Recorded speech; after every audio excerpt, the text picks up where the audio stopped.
سلام رفقا، امیدوارم که حالتون عالی باشه. به اولین ویدیوی داخل چنلم خیلی خوش اومدین.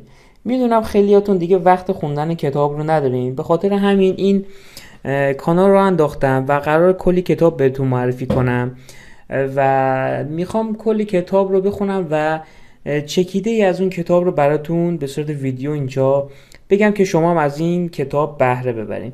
امروز اولین کتابی که بهتون میخوام معرفی کنم کتاب بیشوری هستش از خاویر کرمن که فوق العاده است. این کتاب با زبانی ساده و طنز رفتار آزاردهنده خودمحور آدما رو بررسی میکنه و به ما یاد میده چطور با این آدما بهتر کنار بیایم.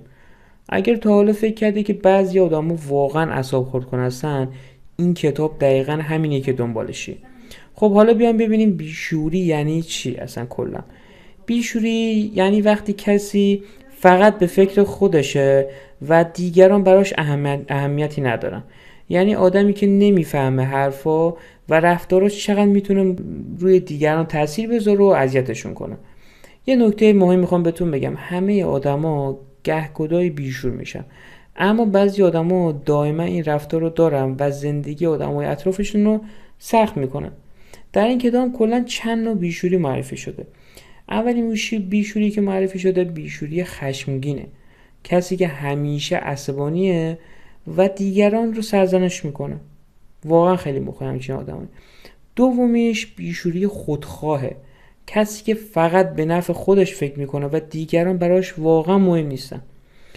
و سومیش هم بیشوری بی‌توجهه، کسی که اصلا متوجه نیست دیگران چه احساسی دارن و رفتاراش چه تاثیرات منفی میتونه داشته باشه. بس 3 تا شد: بیشوری خشمگین، بیشوری خودخواه و بیشوری بی‌توجه.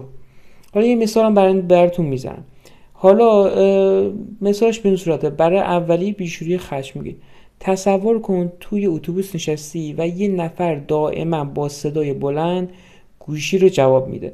وقتی بهش میگی کمی آروم باشه، با عصبانیت جواب میده به تو چه؟ چرا مزاحم میشی؟ این همون بیشوری خشمگینه که رفتار خودش رو نمیبینه و دیگران رو اذیت میکنه. دومین بیشوری خودخواه بود که بهتون گفتم. دوستت همیشه دیر میاد و وقتی میخوای برنامه بریزی فقط برنامه خودش براش مهمه و نظر تو براش اهمیتی نداره. این رفتار معمولا باعث میشه روابط خراب بشه، حتی اگر اون آدم خوبی باشه. سومیش هم که بهتون معرفی کردم بهتون گفتم بیشوری بی‌توجهه. بیشوری بی‌توجه، همکار یا دوستت یه کار کوچیک انجام میده که باعث ناراحتی تو میشه، اما اصلا متوجه نیست. این نوع بیشوری از همه آزاردهنده تره، چون اون نمیدونه و شاید هیچ وقت هم نفهمه. خب حالا که فهمیدیم بیشوری چیه، چه کاری میشه کرد؟ اول از همه خودمون رو کنترل کنیم. ما نمیتونیم همه آدما رو تغییر بدیم، واقعا چیزی که هستش، اما میتونیم واکنش خودمون رو کنترل کنیم.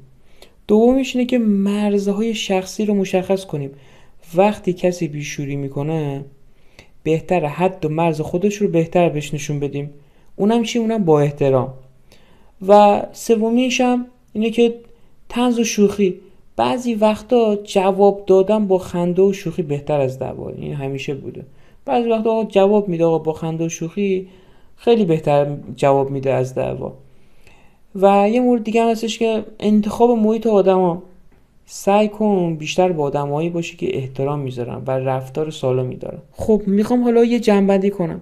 بیشوری یه کتاب ساده و خنده داره، ولی پر از نکته‌های مهمی که به ما کمک میکنه که آدما رو بهتر بشناسیم و با رفتارهای آزاردهنده‌شون کنار بیان. حالا اگه این ویدیو براتون مفید بود، ممنون میشم لایک و سابسکرایب یادتون نره. ممنونم.